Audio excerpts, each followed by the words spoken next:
Winnie Mass was one of the founders of this Rotterdam-based architecture and urban design firm EmbryoDB, which is known for its innovative and experimental approach. The design philosophy of EmbryoDB has four key concepts: village, excavator, stack, and pixel.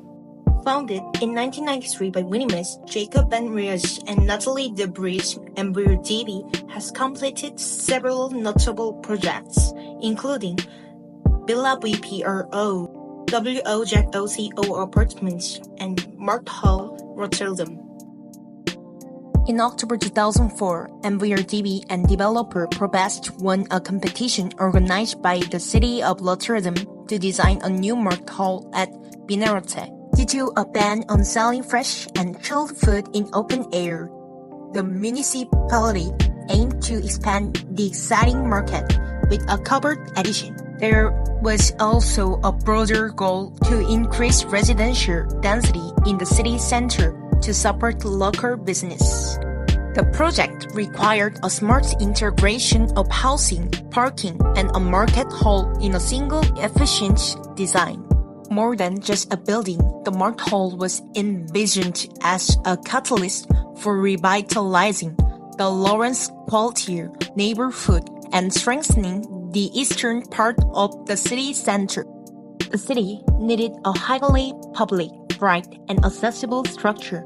The design team responded by flipping two slab buildings into an arch, forming a vast, open hall connected to the urban fabric. Construction began in January 2009, led by contractor consortium Mobilis and Mertens and Van OORD. It is a company with over 38 years of experience in roadworks and civil and hydraulic engineering.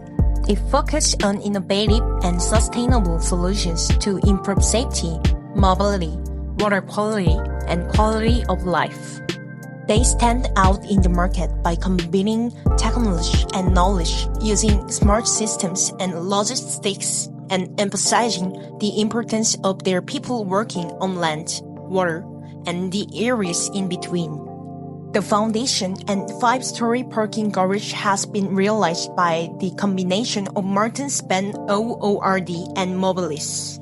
On October 1st, 2020, construction company JP Ben Ysteren began building the arch. The side walls were constructed quickly and efficiently using tunnel shuttling from the 2nd to the 10th floor. The roof of the arch was released in 4 parts supported by a temporary driving construction underneath, a super support construction. Inside the concrete, small Wi-Fi devices tracked the hardening process to ensure it proceed as planned. For the construction of the Markthal, 3 tons of steel was used. At the end of construction, but well before the completion date, the Markthal construction site had already attracted 12,000 visitors. Markthal is surrounded by many of Rotterdam's major landmarks. Black Subway Station is right next door, placing the building at the heart of the city public transport network, with easy access to metro, tram, and train lines. Nearby, you will find the iconic cube houses, the Rotterdam office, Willy Brood School, Rotterdam Central Library, and Binnenrode Square.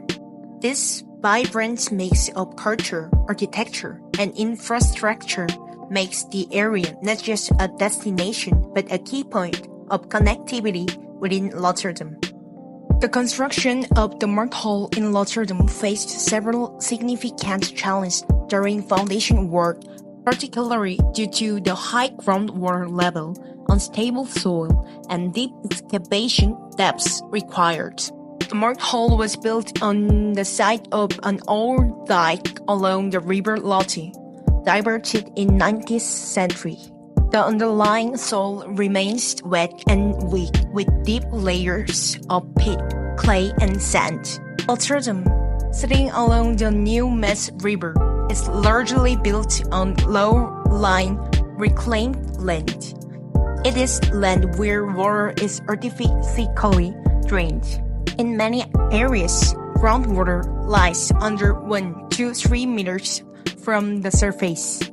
The soil structure beneath Rotterdam based on depths is shown. Top layer consists of sand mixed with construction debris, classified as an anthropogenic layer, likely due to urban development and human activity. Cobble layer is composed mainly of clay and peat with occasional silty sand, acting as an insulating layer between surface and aquifers. First water-bearing layer is made of moderately coarse sand. This layer is significant for groundwater flow and storage. First water separating layer is a silty clay layer that functions as a barrier, separating the upper aquifer from deeper groundwater systems. Typically, a clay peat separating layer about 10-50 meters thick slows vertical groundwater movement.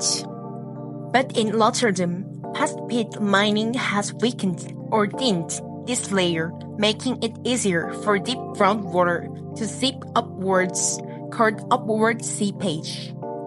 This seepage is often brackish and contains high levels of iron and nitrates, which complicates water treatment and disposal.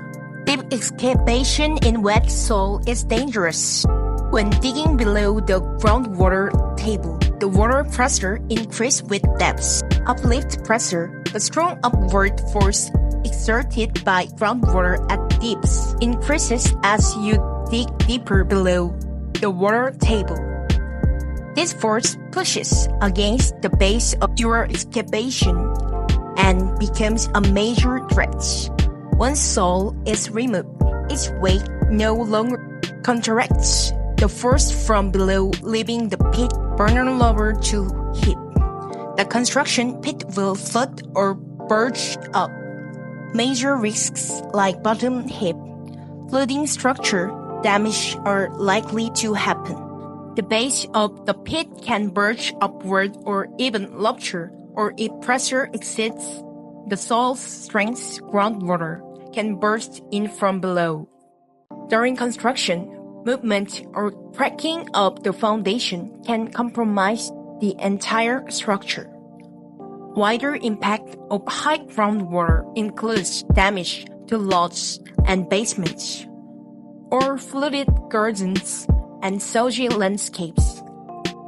Settlement of buildings without deep pile foundations, which can lower the ground level further, worsening groundwater problems.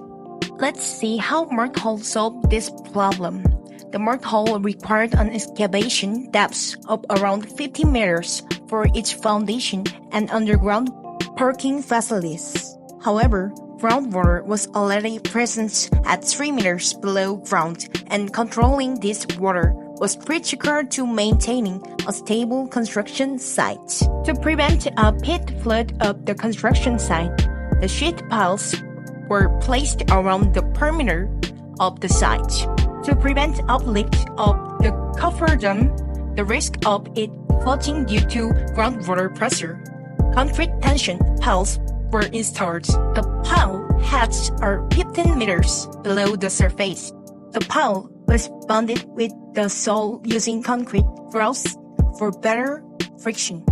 These piles serve a dual purpose, anchoring the construction pit during excavation and becoming part of the final structure. By autumn 2010, all pile work was complete. A concrete grid was constructed, which became both the first basement floor and a protective cap over the excavation.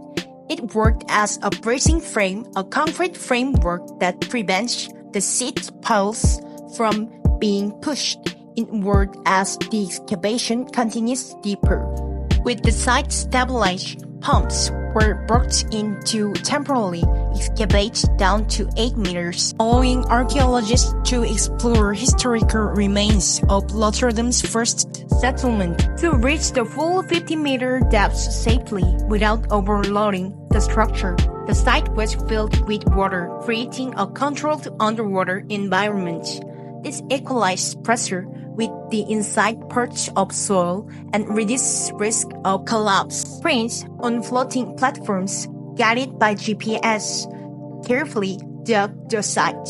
For the finer meters, a custom-designed sludge piston removed soil without disturbing the piles. In summer 2011, divers in full suits, working blind in murky water, began laying reinforcement for the base slab 50 meters underwater.